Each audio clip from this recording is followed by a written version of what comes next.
Coefficient of determination, so something which we have studied earlier in our discussion on simple linear regression. So coefficient of determination, as we know, gives out the idea of the explanatory power of the model. So it tries to explain how much is the variation in the dependent variable which is explained by the model. Now, if I take the same total sum of squares equation which we have written on the earlier slide and we divide throughout by TSS. So on the left hand side, we know it's the total sum of squares. Right? So imagine it's TSS upon TSS, and that's why we get this 1. So dividing by TSS throughout. Now from this above expression, we have R squared, which will be the first one, expected sum of squares upon total sum of squares.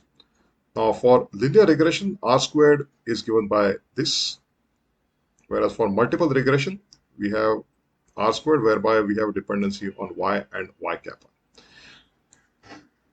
Now, for linear regression, we had just one single variable, right? So that way we didn't have to worry about what would happen when we include more and more independent variables into our setup. But whenever we are talking from a multiple regression point of view, that is something which becomes very, very important, because there is generally a tendency of the model that as we provide more and more number of independent parameters, the model's R squared is expected to go up. So that is like a typical behavior for R squared. And that is something which we need to be very, very careful about. So for example, let's say you're working on a data science experiment and you have, let's say, 4 parameters which you're currently working with. You get R squared. So let's say with 4 parameters, you get R squared to be equal to maybe 70%, for example. Now, let's say we feel that there are 3 more variables which are relevant to the model, and let's say you make n equal to 7, and your R square goes out to, let's say, 80%.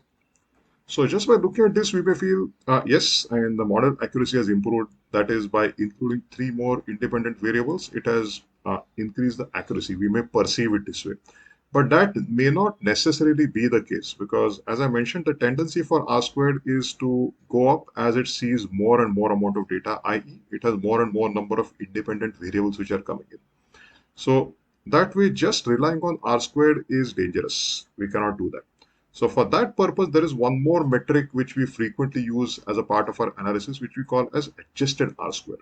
Why we require adjusted R squared is because we want to understand that if we are increasing our number of independent parameters, let's say from 4 to 7, are those 3 new parameters really adding explanatory power to the model or not really?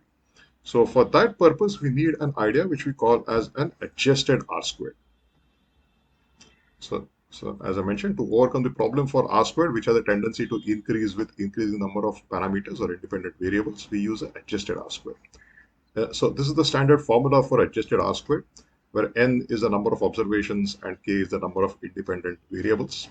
You'll observe that RA square is less than or equal to R squared. And this is the crux. RA squared or adjusted R square will specifically tell us whether a certain independent variable or additional independent variable coming in, is it really adding anything to the explanatory power or not? So that's what an RA square explains. So let's see that through a simple example. So imagine that there is a risk manager, and the risk manager is working on a couple of models. So let's say in the first model, the risk manager runs a regression on monthly returns, and they are using 5 independent variables. And this is over, let's say, 60 months of data.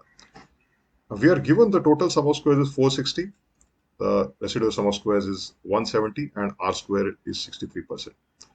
Now, if we have to calculate the adjusted R squared, so we have RA squared using the same formula, we get this as 59.6%. Now, let's say the risk manager adds 4 more independent variables on top of it. And let's say the R squared now improves to 65%.